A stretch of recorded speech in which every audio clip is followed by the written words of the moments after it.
Elizabeth POV. Nagising si Elizabeth pasado 9:00 ng gabi. Nakaramdam siya ng pagkagutom at una niyang hinanap si Lorenzo sa kanyang tabi. She's craving a takoyaki. Dahil walang asawa sa higaan, ay naisip niyang hanapin to sa baba. Hanggang pagdating niya roon, ay wala siyang nakitang Lorenzo. Talagang gutom na siya, kaya minabuti niyang humanap na makakain sa ref at siya na lang ang magluto. Malaki ang kumpiyansa niya na hindi aalis ng bahay ang asawa, na nandito lang to. Dahil gutom na talaga siya, ay yung pinakamabilis na lang na lutuin ang naisip niyang lutuin. Nakakita siya ng budal carbonara sa ibabaw ng ref at yon ang niluto niya. Nagprito rin siya ng spam at panghuli ay kumuha ng fresh milk at nagsalin sa baso. Naupo na siya sa lamesa at nagsimula ng kumain. Habang masaya niyang ini-enjoy ang pagkain, ay siya naman labas ng isa nilang kasambahay. Binati siya nito. "Senyorita, magandang gabi. Bakit hindi niyo po ako tinawag para ako na po sana nagluto?"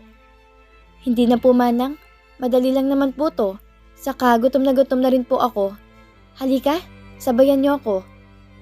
"Sige lang po, tapos na po ako." Siya nga po pala, pinasasabi po ni Senyorito Lorenzo na lalabas lang daw siya saglit kasama ng mga kaibigan niya. Tulog daw po kasi kayo kaya sa akin na lang po nagsabi. Wika ng kasambahay. Sabay akmang tatalikod na sana nang may bigla itong maalala. Senyorita, napatingnan niyo na po ba ang gender ng anak niyo?" "Hindi pa po eh. Hindi pa makita sa ultrasound." "Ako, senyorita, kaya kong hulaan ang gender ng anak niyo." Sinipat nito si Elizabeth ng maigi. "Talaga po? Sige nga, anong hula niyo?" "Lalaki po." Walang abog-abog na paghula ng katulong. "Paano niyo nasabing lalaki?" "Sa probinsya po kasi namin, senyorita, hindi usong ultrasound. Sa hugis pa lang ng tiyan, ay nakikita na kung babae o lalaki." "Ay ganun po? Paano niyo nga po nasabing lalaking anak ko kung hindi niyo man po nakikita pang hugis ng tiyan ko?" "Sa itsura po." "Sa itsura? Papaano?" "Kasi po, kaya po nasabing lalaki ay bumase po ako sa itsura niyo ngayon. Yung ilong niyo po kasi lumalaki, tapos yung leeg at kilikili niyo po umiitim. Tapos malapad yung balakang niyo. Kapag babae, nagiging blooming naman po. Sa inyo kasi hindi." Nakita ng katulong ang biglaang pag-iba ng ekspresyon ng mukha niya, kaya hindi na nito tinukoy ang dapat pang sasabihin. "Ibig bang sabihin pumangat ako? Ganun ba?" Natigil tuloy siya sa pagkain at napaisip. "Hindi naman po sa ganun, senyorita. Maganda pa rin naman po kayo at mahal na mahal po kayo ni senyorito. Sadyang dala lang po siguro ng pagbubuntis niyong pagbabago ng itsura niyo. Pero babalik po yan sa dati." Sinubukan ng katulong na bumawi ng salita sa kanya, pero huli na. Halata sa mga ngiti ni Elizabeth na pilit at ininda talaga ng sinabi nito. Alam niya na wala namang intensyon ang katulong na pasamain ang loob niya. She take it as an advice na rin. Siguro tagang pumangit siya dahil sa pataba na rin niya, na masyado siyang nakampante na mahal siya ni Lorenzo, kaya hindi na siya nag-aayos gaano. Hindi naman sana big deal yun sa kanya, kaya lang matapos niya makita si Cassandra at kung gaano kalaki ang glow up nito, ay para siyang nabahala. Iniisip kung baka magkabaliktaran naman ang sitwasyon, na baka siya naman ang pabayaan ni Lorenzo at manumbalik ang pagmamahal kay Cassandra. "Senyorita, pasensya na po. Nakalimutan niyo na lang po sinabi ko. Patawad po." Halos kagalitan ng katulong ang sarili. Nakita kasi nitong hindi niya inubos ang pagkain at bagsak ang balikat na naglakad paakyat sa hagdanan. "Hindi ako galit sa kasambahay namin sa kung ano nang nasabi nito na nakasama ng loob ko. Siguro ay malayo na nga tagang itsura ko ngayon sa dating ako. Nandito na ako ngayon sa kwarto namin ni Lorenzo at nakatayo sa harapan ng salamin. Oo nga, malaki na nga pinag-iba ng katawan ko. Nagsasabi lang ng totoo ang aming kasambahay. Malaki na nga tagang aking nilapad at halos malaki na talagang ipinangit ko. Marami akong adjustment ngayong pagbubuntis. Proud naman ako dahil kahit na magbago ang katawan ko at hindi man bumalik sa dati, ay ang mahalaga ay maipanganak ko ng safe and healthy ang baby namin ni Lorenzo." Nakita ko kung gaano na siya ka-excite maging isang ama. Me, myself, I can't wait also to see my child. Paniguradong mas magiging masaya ang pagsasama namin ni Lorenzo kapag naipanganak ko ng aming anak. Ayoko kasi nakikita na hinahabol niya si Cassandra para lang sa bata. Hindi ko alam kung totoo ba na wala na sila ng anak o ano. Anong klase namang ina si Cassandra kung sasabihin niyang wala ng anak nila? Kung hindi naman, sa tingin ko naman ay nagsasabi siya ng totoo. Sadyang nakakapanibago lang dahil parang bilis nitong nakamove on. Kung ako kasi ang nasa kalagayan nito, masyado mabilis ang 5 buwan para masabing okay na. At hindi ko ni sigurong pwedeng questionin ng asawa ko kung hindi ito naniniwala na wala na siyang anak kay Cassandra. Dahil ano nga ba naman ang ginagawa nito sa department store sa may kids section? Kung wala na, bakit ito namimili ng damit pang baby? Sa lalim ng pag-iisip ni Elizabeth, ay nakaramdam ako ng pagkirot sa aking tiyan. Kirot na kaya ko namang tiisin sana, pero kalaunan hindi ko na talaga kaya. I asked for help. Sinubukan kong tawagan si Lorenzo at bala ko magpadala sa ospital. His phone is ringing, pero hindi ito sumasagot.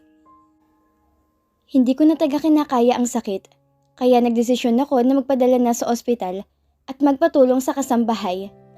2 kasambahay at 1 driver ang sumama sa akin sa ospital. Takot na takot ako dahil baka kumapaano ang anak namin. Relax lang po kayo ma'am ha. Tatawagan ko pa rin po si senyorito. Wika ni Mang Celia bago ako dalhin sa ER. Puno ng takot ang puso ko at panay din ang dalangin na sana ay walang anumang masamang mangyari. Because it was emergency. Agad naman na nagpuntahan ang mga doktor at tiningnan ang lagay ko. Lorenzo POV. With my fellow bachelors, gumimik kami sa isang high-end bar kung saan ay may pagmamay-ari din ng isa naming mga kaibigan. Nasa akin ang sentro ng topic, puno ng kamustahan at kantsawan. Matagal kasi akong hindi nakasama sa grupo, kaya namiss talaga nila ako. Bro, akala namin kinalimutan mo na kami totally. Abay mabuti pa noong si Cassandra ang girlfriend mo, nakakasama ka pa rin namin. Tell me the truth bro, masyado bang mahigpit ang asawa mo sa'yo? Vincent asked. Naku, hindi ko lubos akalain na takusa ka na pala ngayon. Bro, hindi na ikaw Lorenzo na kaibigan namin. Dagdag naman ni Jerry. Yumuko lang ako at tumawa. No, Elizabeth is not jealous or what. It just kusa akong binagong sarili ko para sa kanya. Mahal na mahal ko siya. Pagbibida ko sa kung ano ng totoong dahilan. So you mean mas minahal mo si Elizabeth kaysa kay Cassandra? Ganun ba? Anito. Parehas ko silang minahal at magkaiba kasi ang sitwasyon noon at ngayon. Sadyang pinipili ko na lang ang magbago dahil pamilyado na akong tao. Lahat ng kantsaw nila sa akin ay sinagot ko naman na mula sa puso ko. Totoong nagbago ako dahil kay Elizabeth at proud ako doon. Talagang isa-isa ko ring sinagot ang mga maling iniisip nila about kay Elizabeth dahil hindi naman talaga ganun ang asawa ko. Mabait ito. Maya-maya pa, our other friends dare us to put our cellphone in the center of the table.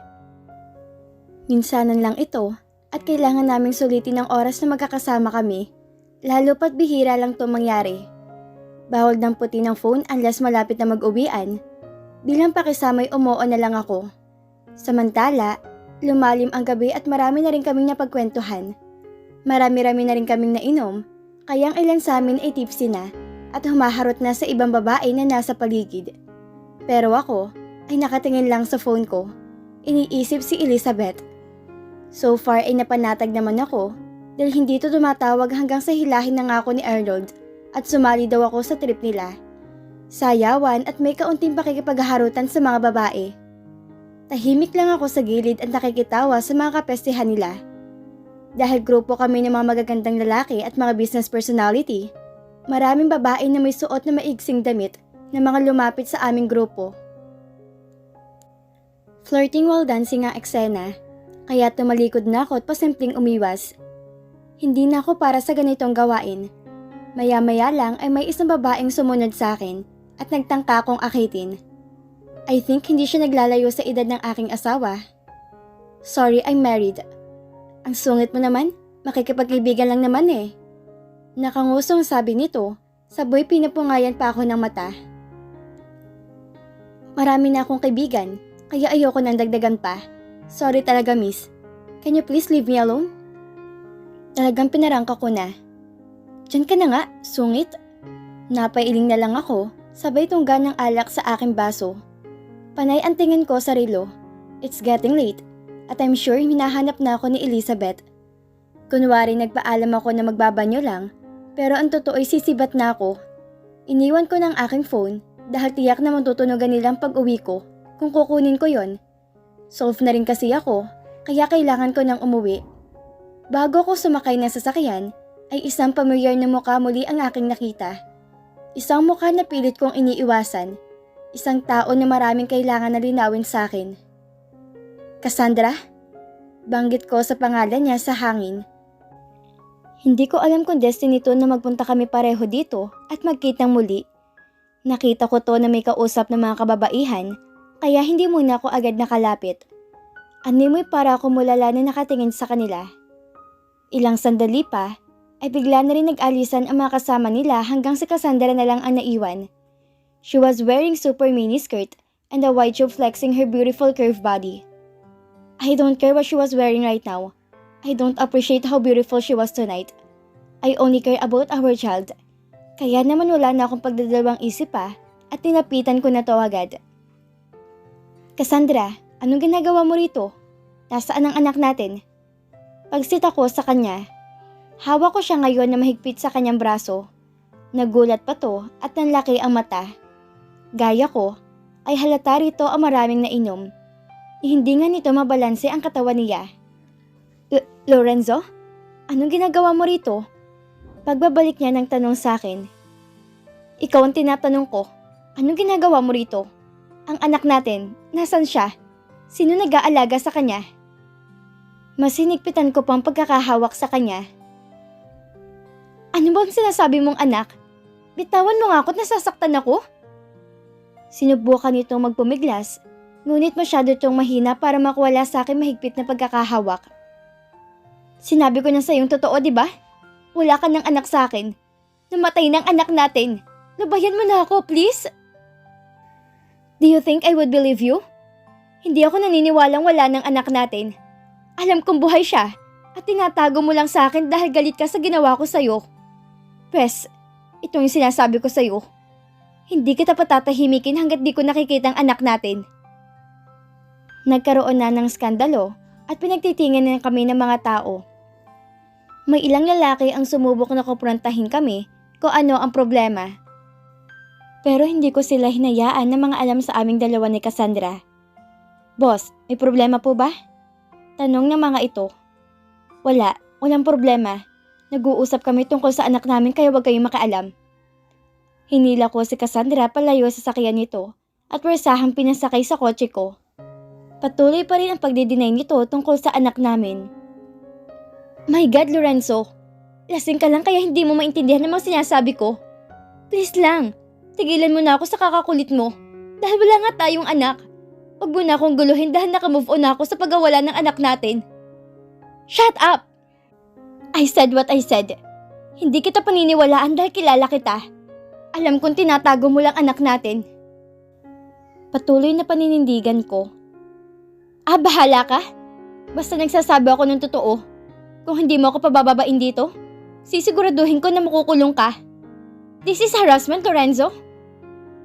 Gawin mo ang gusto mong gawin. Gagawin ko rin ang gusto kong gawin. Tumigil ka. Nananahimik na ako kaya wag ka na manggulo. Itong ginagawa mo ngayon, hindi to tama. May asawa ka at may boyfriend din ako. At kapag may nakita o may nakaalam sa magkasama tayo dito sa loob, tiyak na ibang iisipin sa atin. Pababain mo na ako, please. Pakiusap nito. Kaya matapang ka dahil may pinagmamalaki ka na? Cassandra, wala akong pake kung may boyfriend ka na. Dahil wala na akong pakialam sa'yo. Ang ayoko lang ay ibang amang pakilala mo sa anak natin. Doon tayo magkakasubukan. Kaya sige na, ituro mo na ngayon kung saan naroroon ang anak natin para pareho tayo walang problema. Pinipilit ko pa rin kumalma sa mga oras na ito. Ilang sandali pa, ay bigla kong napansin ang cellphone ni Cassandra na biglang umilaw. May tumatawag at sa pagkakabasa ko sa screen ay my love is calling. Oh, yung love mo tumatawag. Wika ko, sabay agaw sa phone nito. Ito bang pinagmamalaki mong nobyo ha? Gusto mong sagutin ko para magkaroon ka rin ng problema? I have no choice. Dinaan ko na sa pananakot. Hindi, wag! Sinubukan nitong agawin mula sa kamay kong cellphone, ngunit hindi ito nagtagumpay. Sa itsura ni Sandra ngayon, ay mukhang mahal na mahal nito ang boyfriend. Bakit hindi? Sa kanya ko nalang itatanong kung nasan ang anak natin. I'm sure hindi siya magsisinungaling pag nagkataon na sagutin ko to. Kunwari lang naman na sasagutin ko ang tawag ng boyfriend niya. Nagulat ako nang bigla tong naupo sa harapan ko at bigla kong hinalikan. Hindi naman to ang gusto ko makuha sa kanya ngayong gabi. Sinubukan ko siyang itulak bilang pagtanggi, ngunit mas lalo tong gigil na humalik sa akin. Peste ka, Cassandra! Huwag mo akong linlangin. Alam ko naman na ginagawa niya to para hindi ko masugot ang tawag ng kanyang boyfriend. Sigurong akala nito ay may dating pa siya sa akin. Nagtagumpay nga si Cassandra na hindi ko sagutin ang tawag ng kanyang boyfriend. Pero hindi ito magtatagumpay mula sa pangungulit ko na malaman ko nasaan ang anak namin. Hindi ako gumanti ng halik. Mahigpit ko pa ring hinawakan ang phone nito para hindi niya ito makuha. Amoy na amoy alak ang hininga ni Cassandra at mukhang nawala na ito sa sarili. Patuloy niya akong inaakit sa pamamagitan ng labi nito. Cassandra POV. Kung kailan nagmo-move on ako sa kanya, saka naman ganito at kinukulit ako ni Lorenzo, in a way na ibang nagiging dating sa akin. Matagal ko nang natanggap na ganun siya at hindi na siya gaya ng dati. I love Paul at hindi na ako makakahanap ng kagaya niya. Kaya hindi na ako magiging marupok kay Lorenzo. Pero bakit ganun? Matagal ko na siyang nakalimutan. Pero ngayon magkasama kami, ay hindi ko pa rin maiwasan ang purihin to, na tila may kakaiba na naman sa akin pakiramdam. Alam kong meron pang kaunti dito sa puso ko na puwang si Lorenzo. Naging magkarelasyon kami sa loob ng 3 taon, at hindi basta-basta mabuburang pinagsamahan namin. But I have Paul now. Naranasan ko na yung mahalin ng tama at maalagaan yung husto. I tried all my best para maipakita kay Lorenzo na wala na siyang dating sa akin. Pinipilit niya akong paiminin sa isang bagay na inamin ko na wala na kaming anak at wala na siyang obligasyon sa akin. At ang nakakaloka, ayon pa rin ang magiging dahilan ng paghahabol niya sa akin. Sa gitna ng aming pagtatalo, ay biglang tumawag si Paul. Out of sight, nakuha ni Lorenzo ang phone ko at tinatakot niya ako na sasagutin niya ang tawag ni Paul at ipapaalam niya na magkasama kami ngayon. Natakot ako dahil ayoko magkaroon kami ng problema ni Paul. Kumbaga okay na ako sa kung ano meron kami ni Paul at ayoko siyang bigyan ng dahilan para magkaroon siya ng trust issue sa akin. Nahihilo na ako at hindi ko alam ang gagawin para pigilan si Lorenzo. I don't know why o how kung bakit ang naisip ko'y pigilan to sa pamamagitan ng halik ko sa kanya. Wala naman akong intensyon na akitin siya o ano. Ang gusto ko lang talaga ay pigilan sana to nang unti-unti ko nalang nararamdaman na nag-i-enjoy ako sa ginagawa ko. Iba si Lorenzo kay Paul at talagang na-miss kong pakiramdam na magkadikit ang aming mga labi. Dala na rin siguro ng kalasingan kaya ko ito nagawa. But I knew to myself na wala lang to pagkatapos. Kay Paul pa rin ako uuwi at ito naman ay kay Elizabeth. Okay ka na? Mangungulit ka pa rin ba? Sana bago mo ako kulitin, isipin mo yung asawa mo. Ganito ako kapag pinipilit, hindi maawat. Don't you ever do that again, Cassandra? That is not what I mean. Wala na akong feelings para sa'yo. Kaya ayoko na maulit na ganitong hahalikan mo ko. Umalis ka na. Ito na mismo ang nagbukas ng pintuan ng kotse para ako ipaalisin. In fairness, hindi ako nasaktan. As in, promise. I just enjoy it and play along. Bye, Lorenzo. Masyado kang serious? It's just a kiss. Bumaba na si Cassandra ng kotse ni Lorenzo. Nakuha niyang kanyang cellphone at hindi niya to tiningnan. Kaagad siyang sumakay sa kanyang sasakyan at nagmaneho pa uwi. Walang kamali-mali si Cassandra na naaksidente lang nasagot ni Lorenzo ang tawag at narinig lahat ni Paul ang nangyari sa loob ng kotse ni Lorenzo. Pag uwi ni Cassandra sa kanilang tinutuluyan ni Paul, ay pinilit niyang maglakad ng tuwid upang hindi nito mahalata na naparami ang kanyang nainom. She was surprised dahil gising na gising pa to at nag-aantay sa kanya sa sala. Just like before and what she always do. Hinalikan niya si Paul sa pisngi. Nagtanong kung bakit gising pa ito. "Babe, bakit gising ka pa?" Tanong pa ni Cassandra. Hindi niya agad nabasa ang ekspresyon ng mukha ni Paul. "Who's you with?" Seryosong tanong nito at nagpipigil pa to ng galit. Ako? Kasama ko mga kaibigan ko. Hindi ba nagpaalam ako sa'yo at pumayag ka naman?"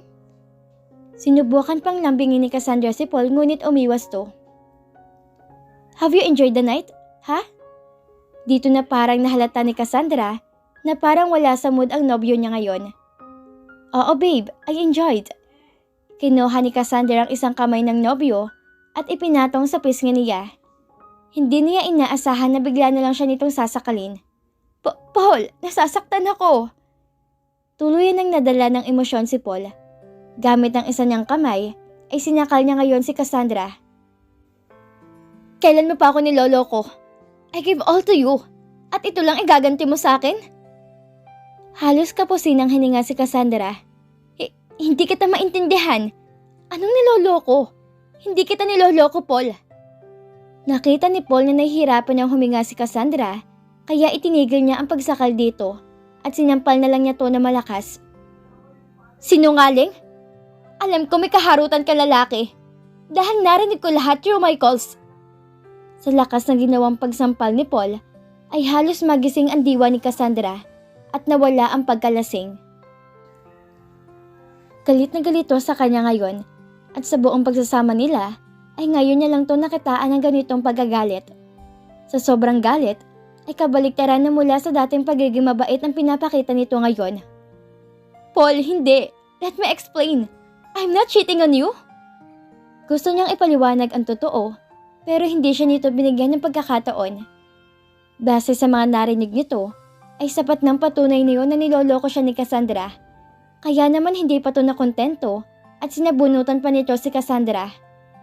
Hindi ganitong Paul ang nakilala niya. "No! The damage has been done. Pinatunayan mo lang sa akin kung anong klaseng babae ka. I'm so disappointed to you. Hindi ka pa nakontento? Babe, please. Wag mo naman akong iwan dahil lang dito. Babe, please parang awa mo na.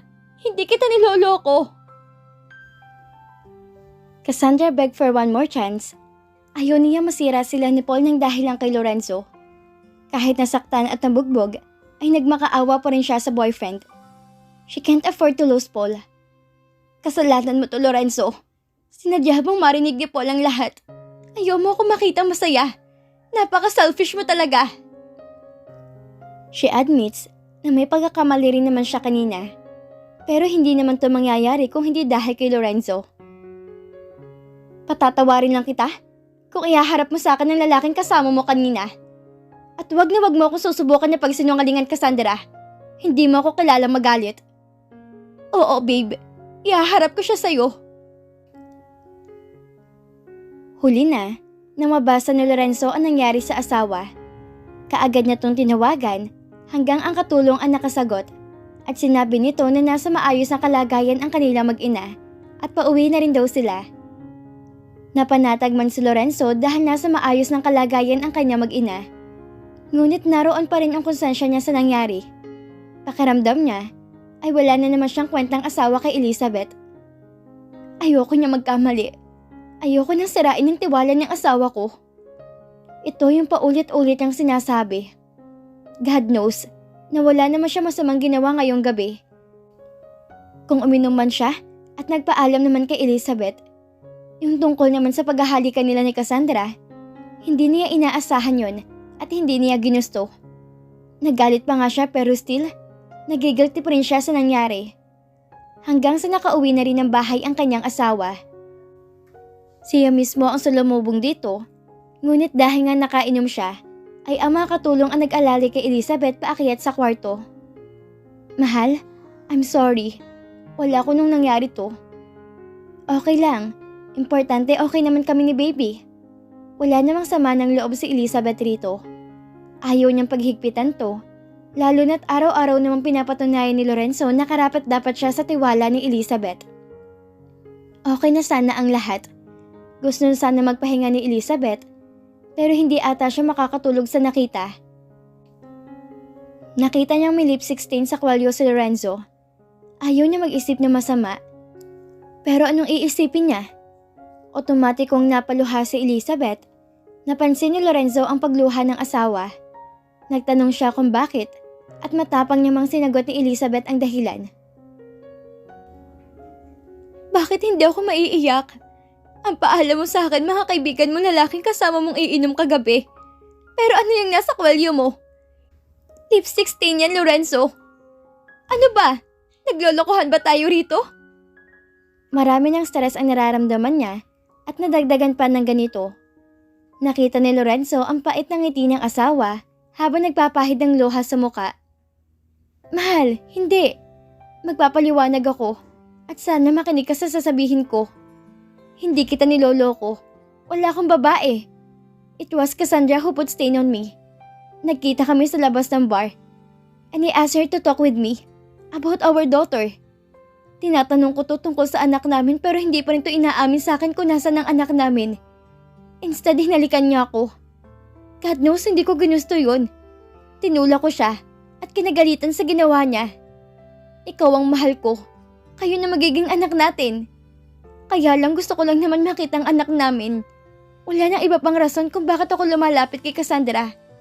Mahal, please stop crying. Kahit pa narinig ni Elizabeth ang side ni Lorenzo, still nasasaktan pa rin siya. Gusto niyang patahanin ang sarili at maniwala sa paliwanag ni Lorenzo. Kaya lang hindi niya magawa ngayon. Seeing Cassandra nandoon yung maraming insecurities niya, lalo pa at malaki talagang iginanda ni Cassandra. Dahil minsan na rin nagloko at nagsinungaling sa kanya si Lorenzo, ay para bang mahirap na sa kanyang paniwalaan ng mga sinasabi nito. Hindi malaman ni Lorenzo kung paano pahuhupain ang lungkot ng asawa ngayon. May lamat na ang tiwala ni Elizabeth sa kanya, kaya walang saysay kung nagsasabi ba siya ng totoo. Mahal, kausapin mo ko. Ayoko ng ganito tayo. Nagbago na ako, hindi kita niloloko. Hanggang natulog sila na may sama ng loob sa isa't isa. Kinabukasan, hindi tumigil si Lorenzo para i-prove kay Elizabeth ang pagmamahal niya. Naroon yung pinagluto niya ito ng almusal at talagang pinaglingkuran niya maghapon. Ilang araw ang lumipas pero hindi pa rin siya kinikibo ng asawa. Talaga bang hindi mo ko kayang pagkatiwalaan? Sadly, hindi pa man din naaayos ang hindi nila pagkakaunawaan ay may bagong problema na naman na dumating.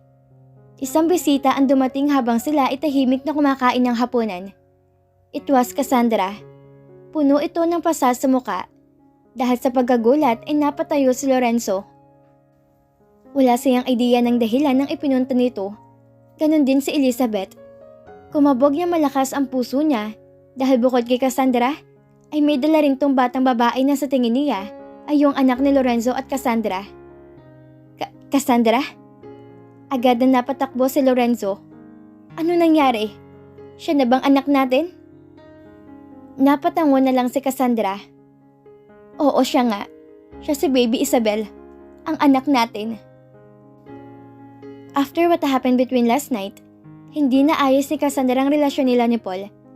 Hindi na niya naibalik ang tiwala nito. Although, napilitan naman siyang umamin kung ano tagang nangyari noong gabing yon. Nalaman kasi ni Paul ang ginawa kong paghalik sa'yo nung nakaraan. Nagalit siya at sinaktan ako. Inamin ko naman na nagkamali ako, pero hindi niya ako mapatawad. Akala niya niloloko ko siya at ngayon pati si Baby Isabel pinaginitan niya. Lorenzo, hindi ko niya sinabi kay Paul ang tungkol sa pagkatao mo dahil baka guluhin ka niya. Ayoko na rin sana makagulo pa sa pagsasama niyo ni Elizabeth, kaya ayokong ipakita kay Lorenzo ang bata. Kaya lang ay no choice na ako. Dahil kailangan kong isipin ang kapakanan ng anak ko.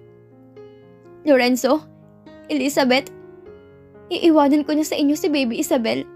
Alagaan niyo siyang mabuti. Ibinigay ni Cassandra kay Lorenzo ang baby. Pagkaraan ay yumakap siya kay Elizabeth at humingi ng tawad. Still, nagpakumbaba pa rin si Cassandra. Napilitan siya magsinungaling dahil na rin sa pagmamahal niya kay Baby Isabel. Pinalabas niya itong anak nila ni Lorenzo upang mabigyan to ng magandang buhay. Tiwala siya na nasa magandang pangangalaga ang bata. Dahil alam niya na mabait na mga tao si Lorenzo at Elizabeth, ang nakakalungkot lang dito ay babalik siya kay Paul nang hindi maayos ang kanilang pagsasama. Umalis na siya at iniwanan niya si Baby Isabel sa mag-asawa. At dahil sa mga narinig ni Elizabeth mula kay Cassandra, ay dito niya napatunayan na nagsasabi nga ng totoo si Lorenzo. Sorry, hindi kita pinaniwalaan. Niyakap niya si Lorenzo at ang baby na karga nito. Mahal na mahal kita, Elizabeth. Sinabi ko naman sa'yo na hindi ko sisirain ang tiwala mo. Ngayong nandito na sa atin si Baby Isabel, pakiusap ko lang na sana ay matutunan mo rin siyang mahalin. Hindi niya kasalanan na maging bunga ng pagtataksil. Patawarin mo ko kung maaalala mo sa kanyang panluloko ko sa'yo noon. Hindi, Lorenzo. Ituturing ko siya na parang tunay ko ring anak. Mahal kita. Kaya tatanggapin ko na maayos sa puso kong batang to. Pangako, kapag nanganak ako'y wala akong iintindihin kung hindi ang asikasuhin kayo ng mga anak natin. 4 months later, dumating ng araw na kapanganakan. Lorenzo rushed Elizabeth to the hospital dahil manganganak na ito. Bilang ama at asawa na saksi sa hirap ni Elizabeth sa panganganak, mas lalong ipinangako ni Lorenzo sa kanyang sarili na mas pag-iigihan niya pang pagbabago sa sarili. Ipinangako niya na gagawin niya ang lahat para sa pamilya, lalo pa ngayon na lalaki pang anak nila ni Elizabeth. Halos maiyak si Lorenzo sa pagdating ng bagong miyembro ng kanilang pamilya. Pinangalanan nila tong baby Rafael. Si Elizabeth mismo ang namili ng ipapangalan sa bata. Si Rafael, isang cute na newborn baby boy. Makalipas lang ang 3 araw, ay naiuwi na to sa bahay. Baby Isabel, meet your baby brother. His name is Baby Rafael. Masayang ipinakilala ni Lorenzo ang anak na babae sa kapatid nitong lalaki. Buong pusong tinanggap ni Elizabeth ang iniwang bata ni Cassandra. Alang-alang na rin sa kaligtasan nito. Sa isip-isip niya, wala namang kasalanan ng bata sa ginawa ng mga ito. Kaya ngayong mami na rin siya, parehas niyang mamahalin si Isabel at Rafael at hindi ipaparanan sa mga anak niya ang pinagdaanan niya noon. Kaya ngayon, magsisimula ng panibagong yugto sa kanilang mag-asawa at sisikapin nila ni Lorenzo na maging mabuting magulang para sa kanilang mga anak. Dito na po nagtatapos ang kwento ni Lorenzo at Elizabeth. Maraming salamat po sa lahat ng sumubaybay sa kanilang istorya. Sana po ay patuloy niyo pa ring suportahan ang susunod kong story. Meron nga po pala na book 2 ang story. Ang story po ni Isabel at Rafael. Opo, silang magkapatid. Malalaman kaya ni Rafael ang tunay niyang pagkatao? Yan po ang ating aabangan sa susunod kong story. Hanggang dito na lang po muna. Maraming salamat po.